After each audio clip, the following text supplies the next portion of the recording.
All right, folks. So I'm just going to kick us off real quick, and Beth is going to hop on in a second. But anyway, my name is Corrigan Salerno. I'm a policy manager here at Transportation for America. Been with the organization for about 2.5 years now, focusing on our work around accountability, transportation electrification, federal advocacy, and a lot of our research products that we've been putting out at T4A on both the appropriations basis and Congress, as well as the stuff happening out of the DOT, both in this new administration and just broadly.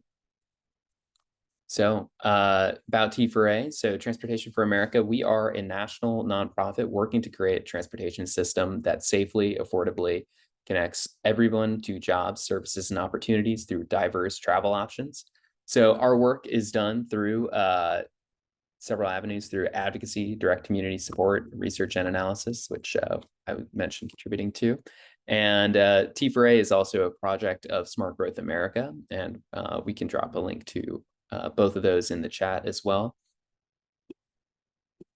But today we're going to be talking about modernization of the U.S. federal program in transportation reauthorization. And really to frame up the reasons why we all are really due for modernization, I'd like to just point folks towards the State of the System Data Hub that we've developed this year, pointing you towards all the key measures for repair, safety, and general conditions on our roadways that really frame up why we need to implement some of these different measures for things like project selection and performance. So anyway, I'd also like to welcome Beth on the call too, give you a chance to introduce yourself. Oh, you often don't need much of an introduction.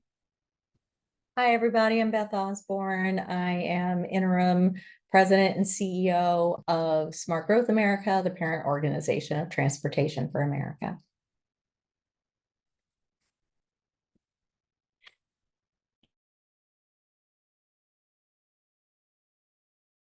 Whoops, sorry. We can drop that link to the data hub there in the chat, but and there it is. Yeah. And anyway, so as we said, this is we're going to be discussing our proposals for transportation reauthorization to bring the federal program into the 21st century.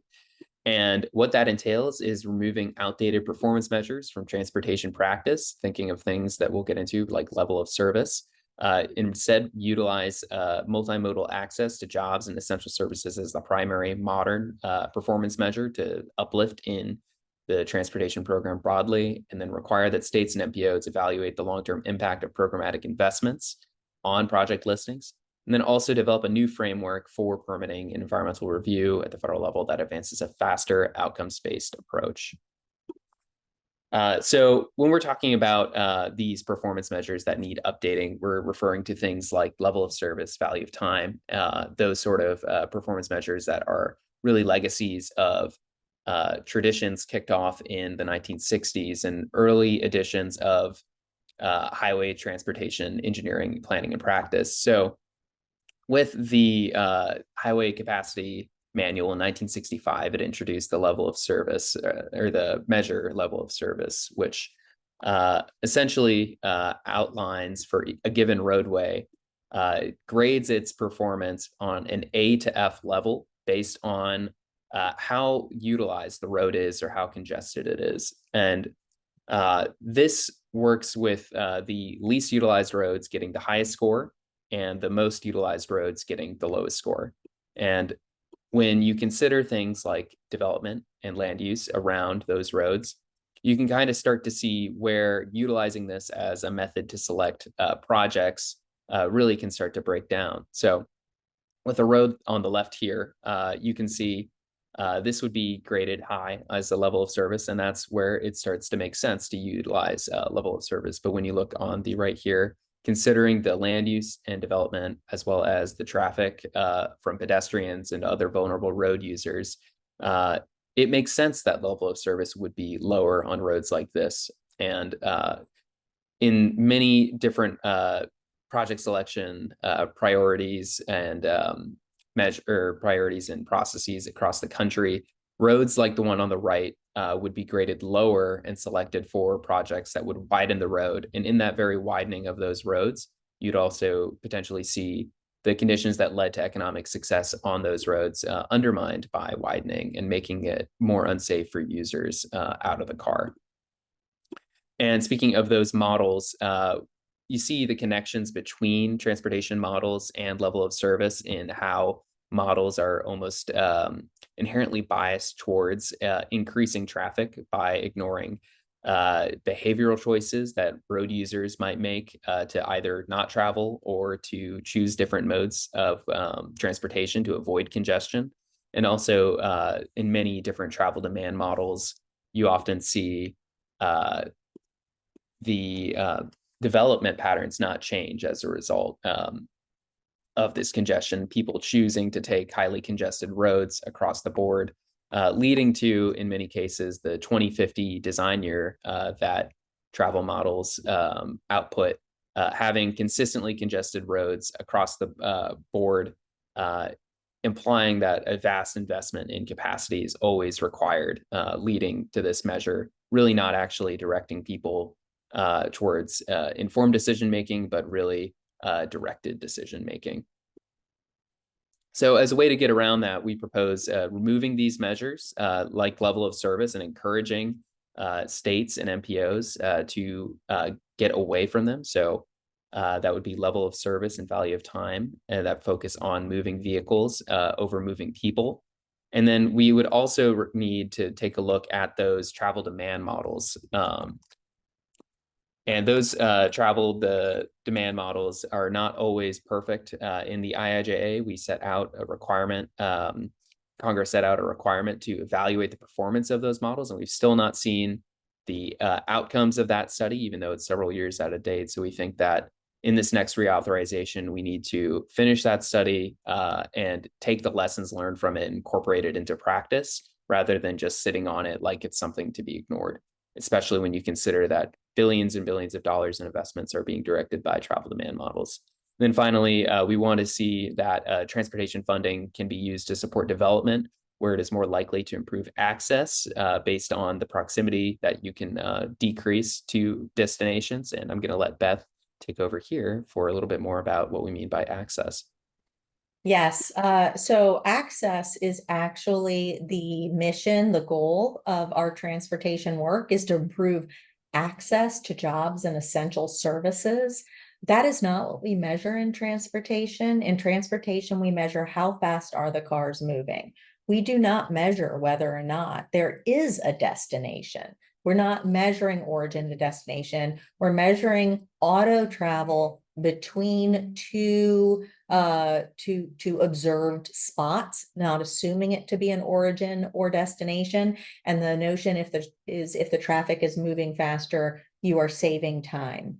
Even when getting that traffic moving faster between those 2 points makes you go out of your way. So for example, you're on a roadway, there's no left-hand turn, so you have to take 3 right-hand turns.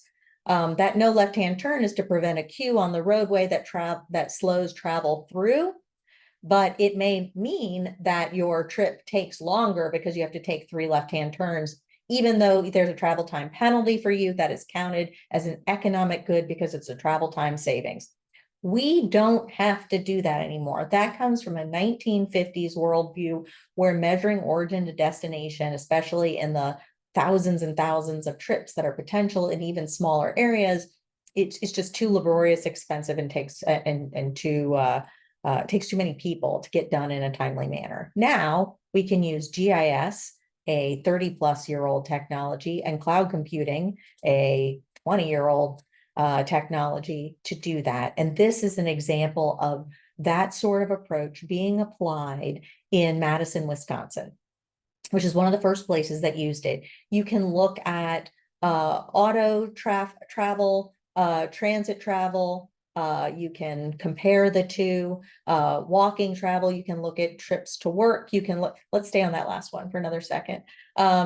You can look at trips to work. You can look at trips to every place else. This is a heat map of access to non-work destinations. So you can see in the upper right-hand corner, it's to schools, shopping, entertainment, grocery stores, etc. And It's not just everything within a catchment shed. It's everything you can walk to within a certain amount of time. And you can see that there's a decay curve applied. So yes, you might be able to walk someplace in 60 minutes, but nobody does that. So that's worth 0. And you can see that it's a pretty steep curve. What's interesting is you can see the downtown does really well, but there are little pieces off in the more suburban areas, and that's often because of the presence of shopping districts and shopping malls. Jumping to the next slide, and yes, in fact, someone just asked, do we have a methodology? Yes, it was written up and given away for free 5 years ago by the University of Wisconsin, and it's been applied at the Virginia Department of Transportation for a decade. When I say this isn't new, I am begging to upgrade a measure to truly old technologies and a decade-old approach. This is well tried and really effective. And this is an example of a spatial analysis doing the same thing by really a very small outfit, because these data are so available now. We are doing access measurement all the time with our smartphones. That's what Google Maps does. And it's been doing it, again, for 20 years, this has been out there, and it can just be applied at a transportation level. So this is a good heat map of walkability and access to destinations in Atlanta. The next one is, I believe, Omaha or Wichita, sorry. And Wichita, you can see it just has a very different map with big gaps in it. But this is something that we can do with some ease. And on the next slide, again, Virginia has been doing this for a decade, and they give a very specific score in terms of increase in access to jobs. You can see this is for a more rural project, or sorry, this is not, this is a more urban project, but it increase access to jobs, focus on increase of access to jobs for disadvantaged populations. And the land use measure is entirely an access to non-work destinations score. So they've been using this to select and score projects since 2015. And the reason this approach is so fantastic, I listed out on the next slide, is it allows you to measure different kinds of transportation trips. So you can measure any actual trip time, not just speed, but time, because you can look at origins and destinations as well as speed. This is all on the next slide. So if we could go to that next slide, thank you. It focuses on whether or not you can arrive at your destination, whether it be a school or a grocery store. We're looking at it in congested times and not. Congestion can be a blockage to access to jobs and services, but that is not the only blockage. It could be that there's no safe way to walk. It could be that there's a railway in the way. So adjusting congestion is only one of the fixes to addressing your access to the places you need to go, not the entirety. It allows a measure of trips to all destinations and not just work. We really focus on the work trip now because that's when the roadways are congested. And because the only way to improve access is to reduce congestion, according to our approach to transportation, we're only really looking at work trips. This allows us to look at all trips, and non-work trips make up at least 80% of trips. So that's an incredibly important impact to the household.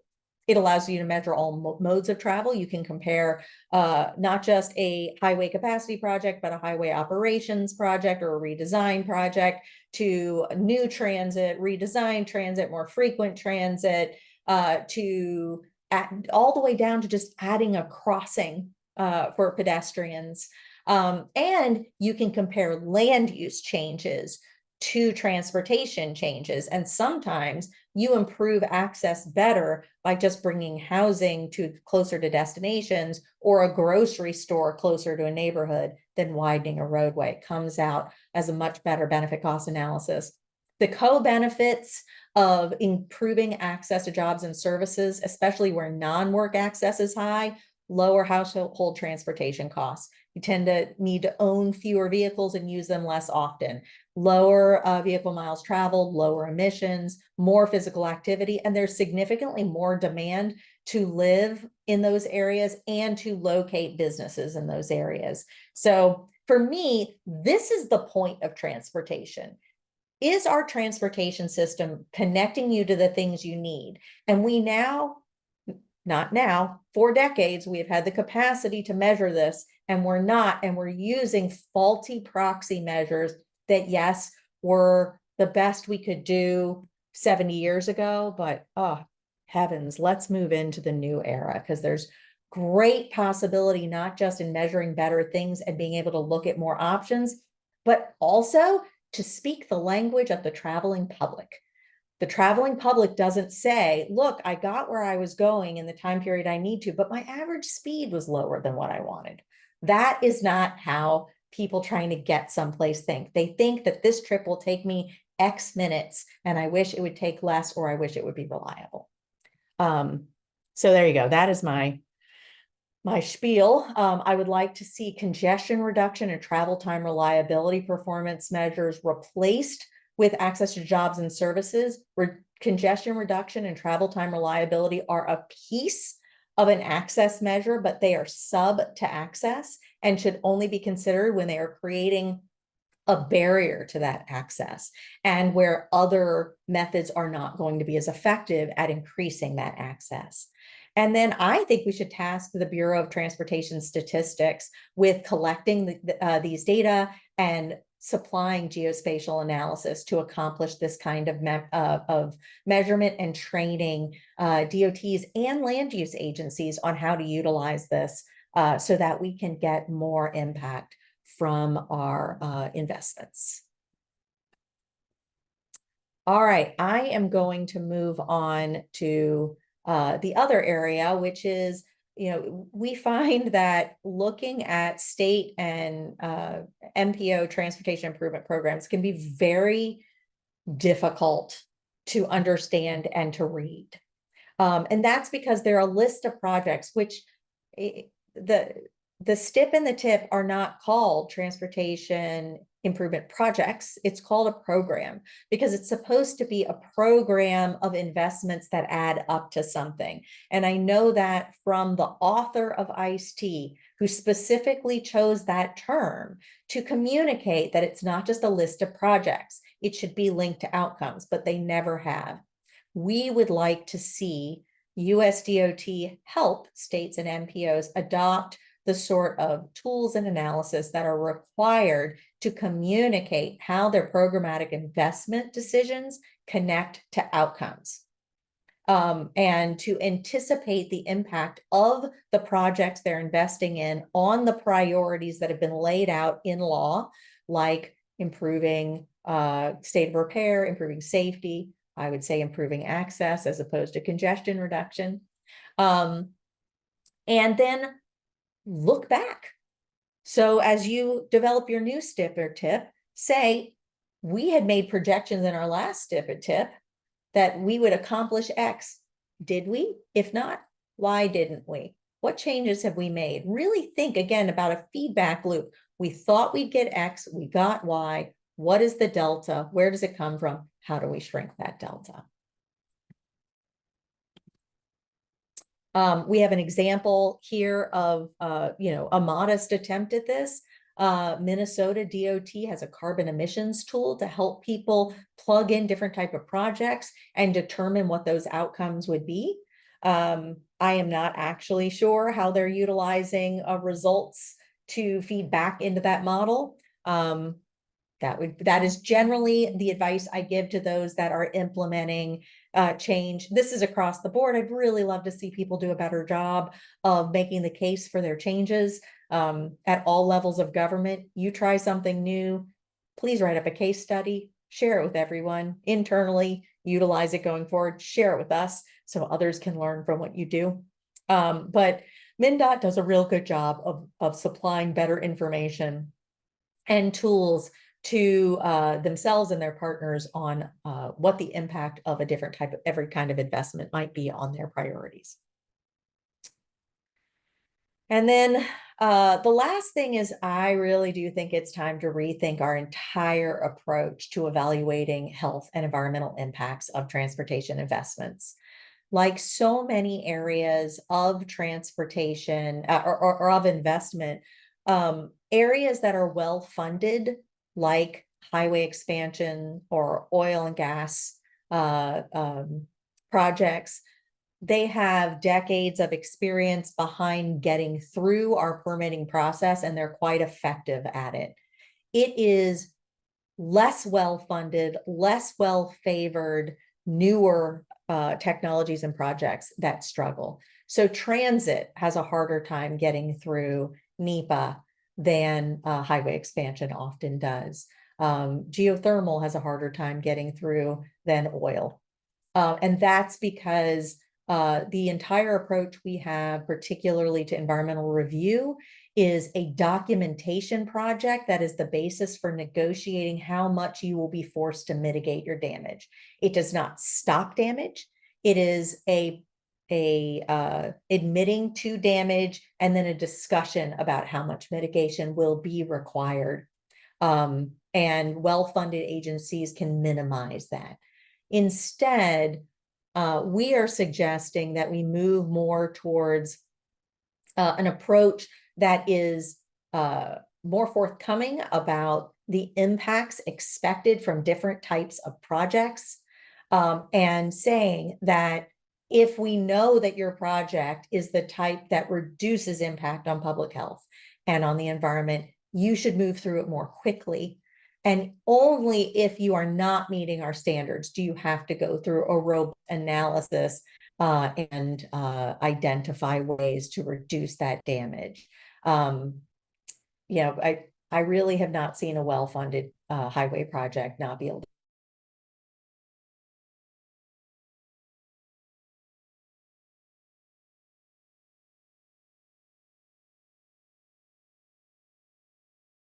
Supreme Court decision on NEPA recently. That's basically what it says, that NEPA is now more regs than law.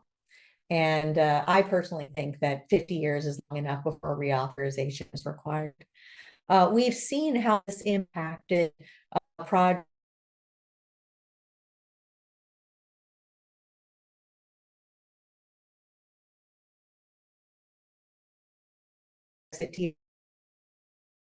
retracted. The I-81 project was waiting on the federal government to move forward on environmental impacts requirements of take down an state and trying to reconnect communities. But it was going to be held to a pretty high level of environmental review. And because that process was going to take some time, the whole fund could not be obligated, and that makes it more vulnerable to being taken back. So just really thinking through the impacts of the way we do things to make sure that the projects that have a positive impact on the environment and on community can move at least with as much speed and simplicity as the projects that we know do damage would be great. And it's just something I think we should keep in mind going forward as we enter into the reauthorization process due next year. What we found with the retraction and rescission of some programs and some projects is that some are more equal than others in the federal transportation program. Those of us that rely on special set-aside programs or competitive grants to get money are finding that that money can be ripped away at any time.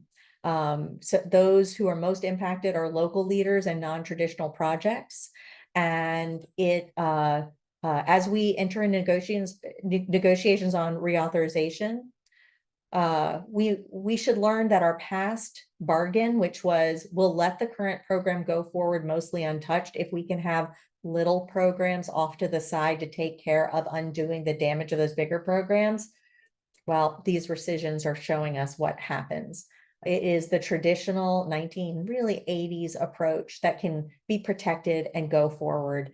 And without some real restructuring of this program, the stuff that organizations like mine care about, they don't have certainty, they don't have protection. It's asymmetrical, and it's foolish to make a deal as if we are on par with the state DOTs and the typical highway projects. Cool.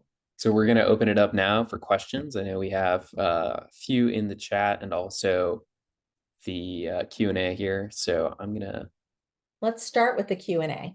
Perfect. So I'm going to grab Stephen. So should performance measures and evaluation criteria for allocating funds on major projects be oriented towards person throughput and freight throughput rather than vehicle throughput? Also safety. So Beth, I feel like this part of this was, I think this was an earlier question during my half of that, but I think you might want to expound on access here. Yeah, I think it should be evaluated on access. It's not how many people move through an observed corridor, it's how many people can get to the place they want to go. And we don't measure arrival. We have this odd scenario. And by the way, the standards and how this is measured, I just put actually, I'm sorry, I put it to hosts and panelists. I will put it to everybody here. Please do dig in. The folks at the University of Wisconsin have given away their methodology to everybody for free. Something that is a tried and true method. We should definitely use it. But right now, when you look at throughput, you assume if a lot of people are coming through a corridor, they're arriving someplace. But the way we measure this is a sense that things are, as long as they're moving, that is good. Arrival is not a part of our measurement. This is true for freight as well. I remember a conversation with a certain DOT and a big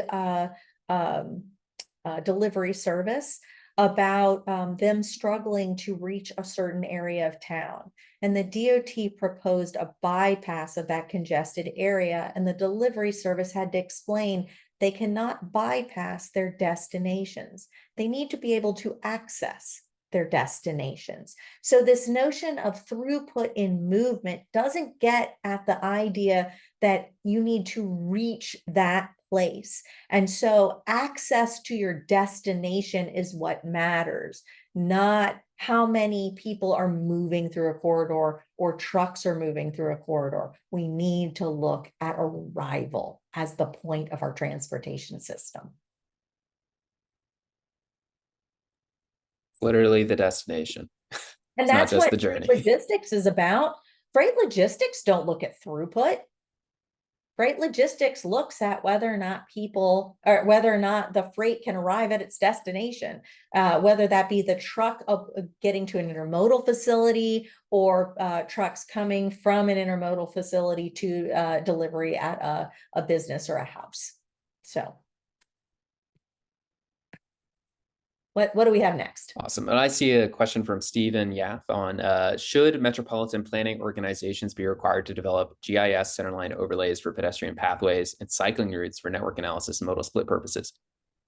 Yes, that we should have more data, I think really is part of our argument here, and we should be using that to actually leverage our investments. But really, even without these centerline overlays, we have a lot of data already at our disposal, as you can kind of see from these different access maps like close.city, that there's a lot of public data even without MPOs needing to create additional resources. So it's important to have higher quality for sure, but we have a lot that we could work with already. It's just mostly incorporating them into the processes and project selection measures that actually select where those dollars go is what's really important.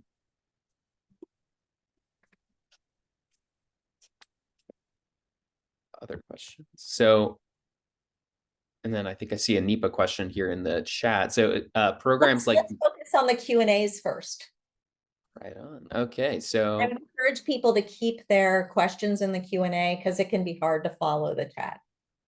awesome. So where specifically in policy is level of service required? I cannot find it anywhere besides the Green Book where it is just advisory. Mm-hmm. Mm-hmm.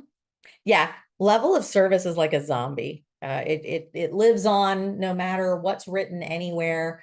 Yeah, I believe you can find it in the highway capacity manual, right, Corrigan? Um, Yeah. where it's mainly located. And then also beyond that, you find it really coming up in travel demand models as an output.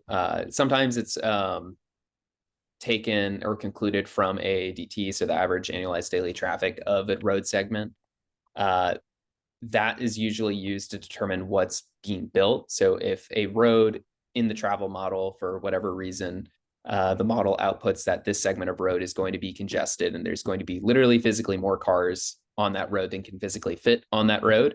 Instead of assuming that people will change their development patterns or their travel making or travel decision making, uh, that would instead make it much more likely that a road that is not congested today, not congested in 5 years, but congested in possibly 25 years would be highly scored in a lot of different regions and states project selection metrics for an expansion, when in reality, that might not really be the greatest use of funds there.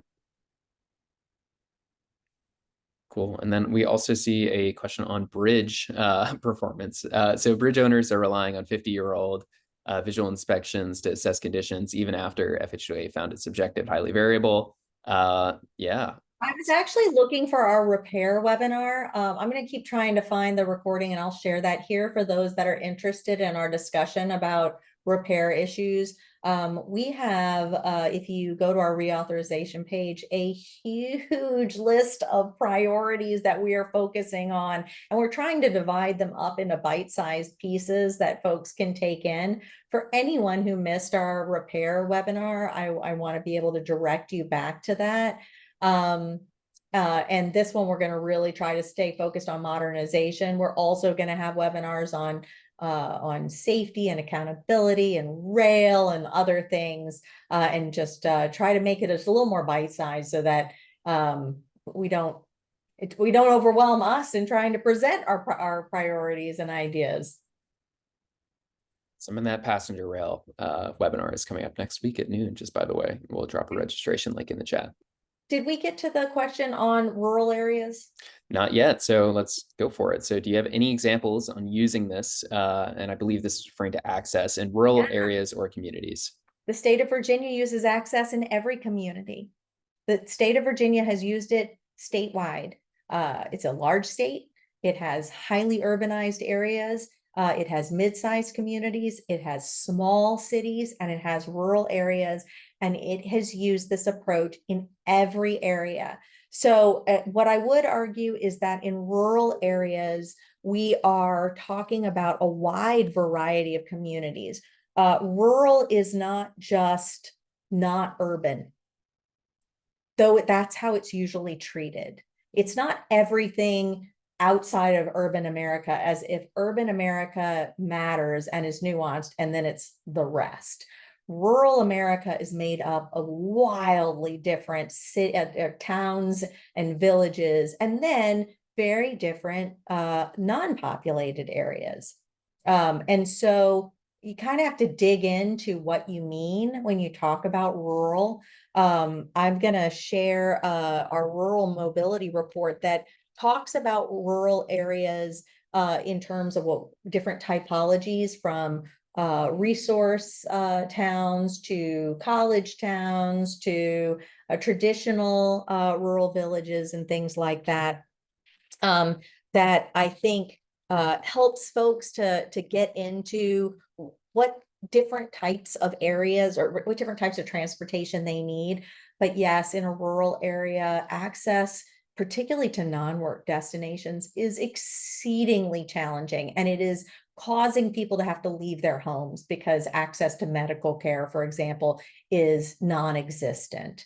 And so not only could this be helpful there, it could be really helpful, I think, in thinking about investments in land use and preventing the closure of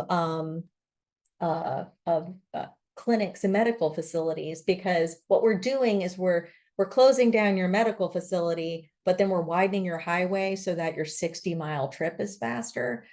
It's a really unfortunate approach, and it's the opposite of an access approach.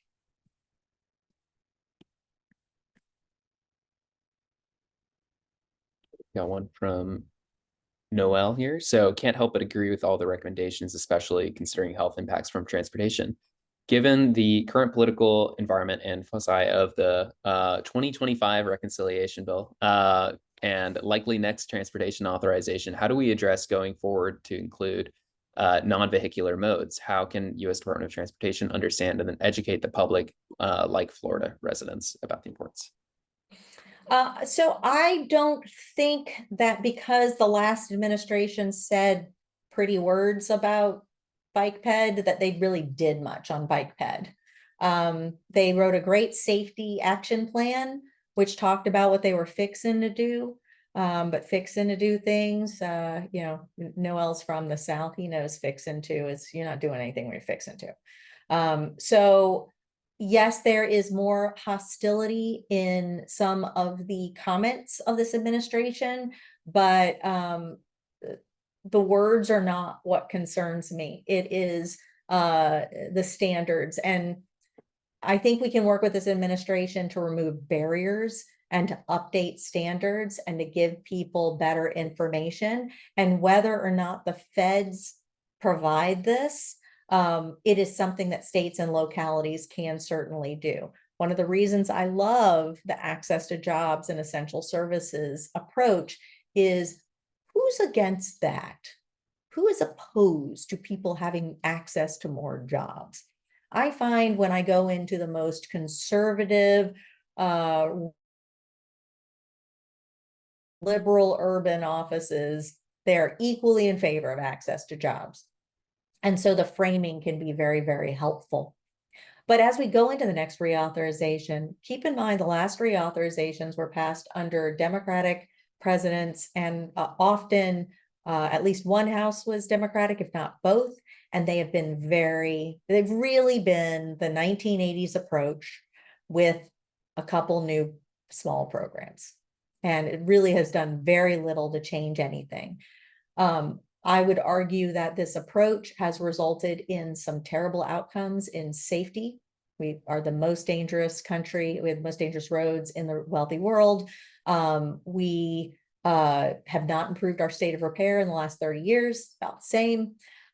We have worse congestion in all the biggest cities, including those that have lost population. Emissions are going up under the latest reauthorization. Our outcomes stink. And one thing you can say about more conservative leaders is they are skeptical that we are getting what we're paying for. And I would agree in this program. So that's a place where we can bond and talk about doing a better job, I think, of connecting our promises to the taxpayer to the actual outcomes they receive. And I would also add, Florida residents show the same bias towards walkable communities as any other state. Those properties are more expensive because they're in higher demand and lower supply. It's not the people that need the education, it's the elected officials. Keeping the access question train going, we also have one from Mark Howard. So how should we weigh different destinations for access? Are jobs more important than errands, commercial deliveries, or deliveries to residential locations?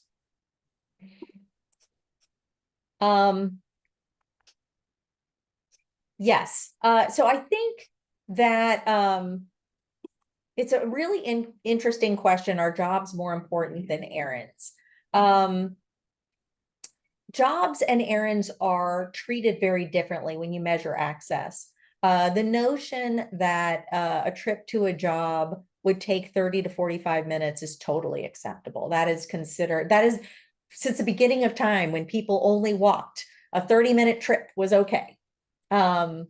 It's it's when you apply that lens to a grocery trip that it seems silly.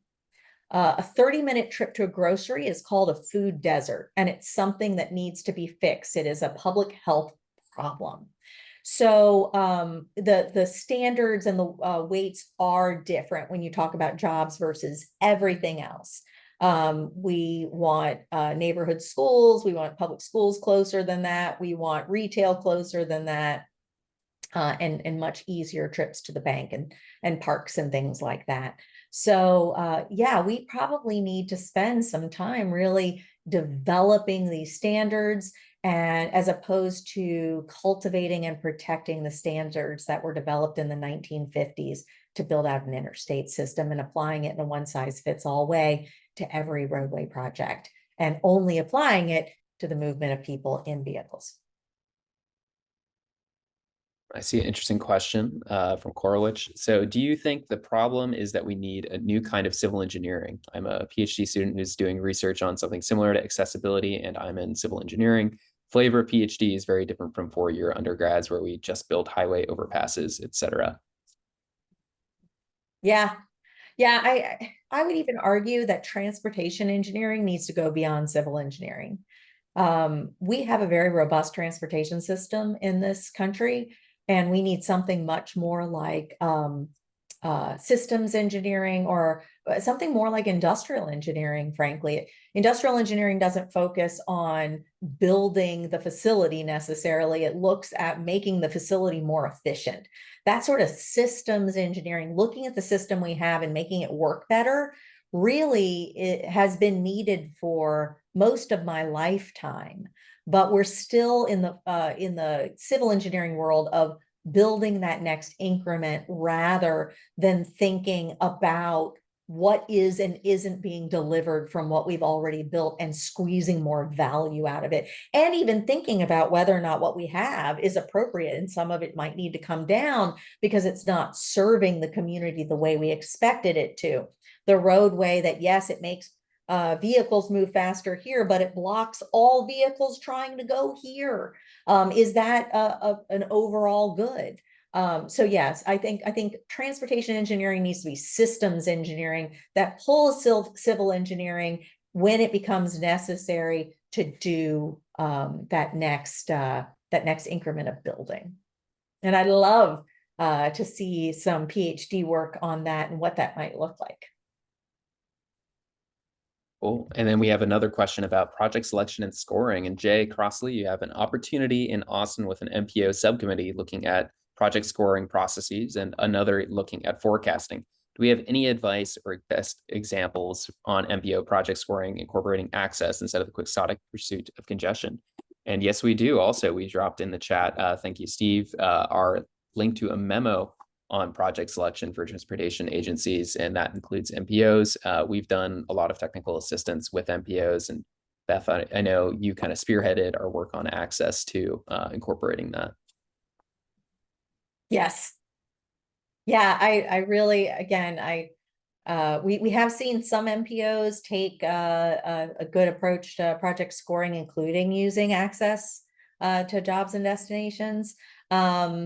I'd love to see much more of it. And really, it's more than setting the scoring procedure. It's setting it, projecting what you expect to get from it, seeing what happens when you build, and learning from it. That's my favorite part of Virginia's Smart Scale process, is they revisit it after every scoring cycle and talk about what they learned. In their first round, they learned that their environmental scoring procedure actually encouraged, it gave more points for projects that did more damage to the environment, because then the mitigation you planned counted as a positive environmental impact. And that's not what they meant. So instead of pretending it wasn't there and not learning from it, they said, oh, this isn't what we meant, and we're going to update it. That's like, any scoring procedure just needs to have that feedback model. And those are the most exciting to me. And if we did that, we discover that what they're trying to do on congestion is failing miserably, and that would take care of that. Awesome. Then turning back to what we meant as non-traditional projects in NEPA, Lillian has a question. So how do we define what we consider non-traditional projects that would be winding through the NEPA process? And this really, I think, gets more towards what projects have had to be litigated in the past and what hasn't. And that's usually just a consequence of the frequency that those projects have been sued for. And that's also how often those projects are even built. So when we're building at the scale, highway expansions much more frequently than transit capacity expansions or projects to reconnect communities or take down highways, there's a lot less precedent for folks to turn to and draw from in what is and is not defensible in an environmental impact statement or environmental assessment as part of the NEPA process. And then there's also other questions as part of the federal environmental process that's throughout processes that aren't NEPA but related, like historic preservation, that might be different. But yeah, it's things that we don't do so frequently. So that usually the things that we need to start doing more of. So reconnecting communities and transit expansions are tending to be what we think of most. And also keep in mind the congestion pricing environmental impact statement in New York City was 4,000 pages long. So they have to really do their homework for these non-traditional projects.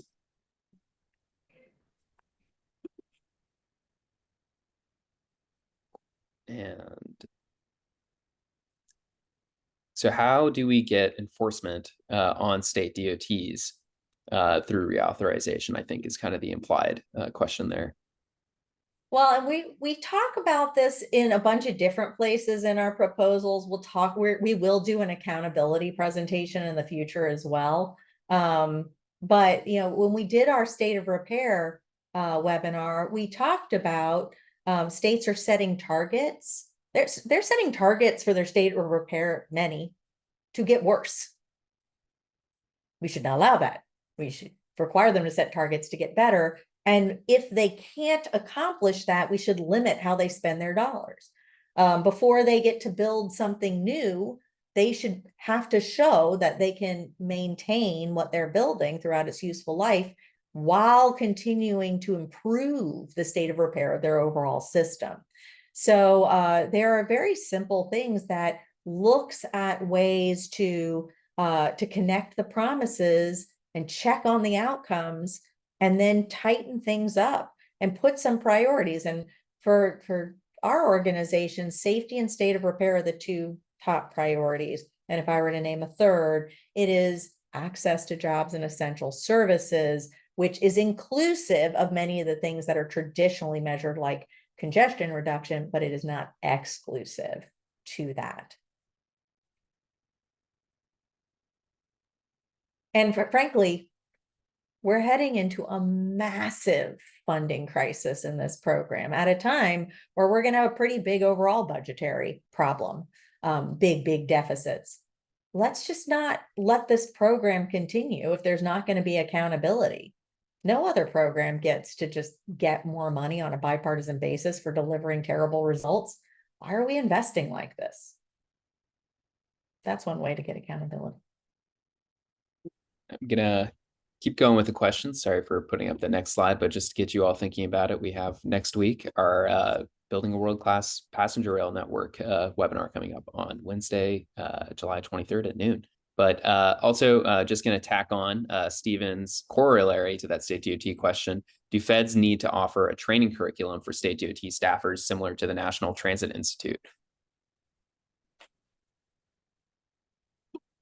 I think we could say yes. I think it's ties directly into that same principle. We need more planner engineers that really take a look at the transportation system as a holistic system rather than just a series of different guidelines to apply to their projects. So absolutely do need to continue education. Yeah, and setting priorities, setting different measures as their target would force a lot of that retraining and relearning, trying to bend your a congestion reduction priority to safety, just, well, it gets you what we've gotten, the least safe roads in the wealthy world.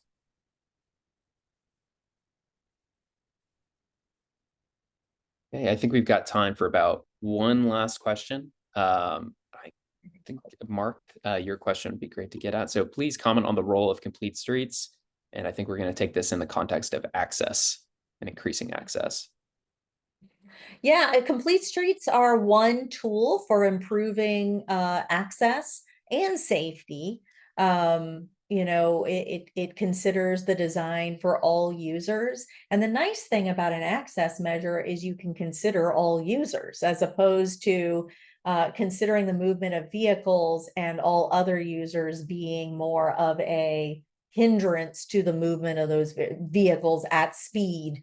That's why putting in crossings is so hard, is a driver would have to stop at that crossing. And since the only real goal of our current program is to keep cars moving, any stop needs to be justified, even though that allowing more crossings improves access for those who are part of that crossing. Yeah, complete streets definitely are one of the solutions to some access and safety problems. And one that we would heavily promote.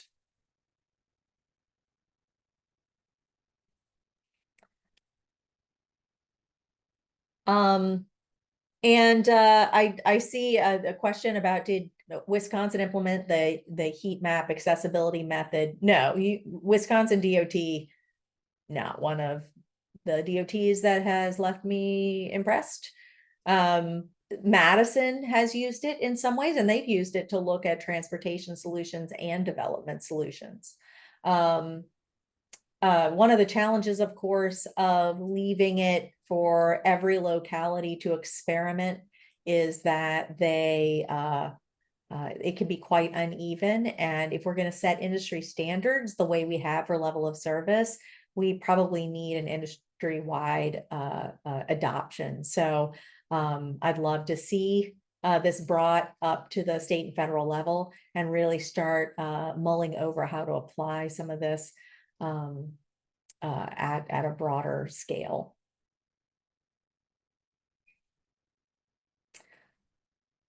What do you think, Corrigan? All Can we right. speak one more in? I think we could. So let's see. So Michael is asking for help. So before pushing more data to MPOs, how does one address an MPO that will not publish crash or crash cost data in citizen vetting of projects? Well, one thing I'd point out is we publish it. We have maps on our Dangerous by Design page that shows where pedestrian crashes are happening. So you can take those data. Also, crashes are published by the National Highway Traffic Safety Administration through the FARS data. And you can take those data and map it and utilize it in your advocacy against the MPOs. And it's not too hard to use. So I strongly encourage people to go get it from the FARs and ask your MPOs what they're doing about it and create some maps that expose what's going wrong. But I would love to have more data requirements and thoughtful decision making based on sharing data and that decision-making process, the outcomes expected, and then investigating whether or not you got them as a requirement of getting federal dollars. This is the job of the MPO. It is to do the planning. It is to do the analysis. And so, in my opinion, the federal dollars should require it. And I don't want to push more on them. I want to push better. I want to replace what they're focusing on. So this isn't in addition. I want to update. I want to bring into the 21st century what we're looking at, not say continue the 1950s data approach and add a 2020s approach. Let's just go with the 2020s approach. All right, y'all. So it's 1 p.m. right now. Really appreciate you all for hopping on and being really engaged for this webinar. And like we said, next week we'll be talking about passenger rail and building a world-class network. So feel free to use the link online. I pasted it in. I'll repaste it now to register. Hope to see you all there. Thanks, everyone.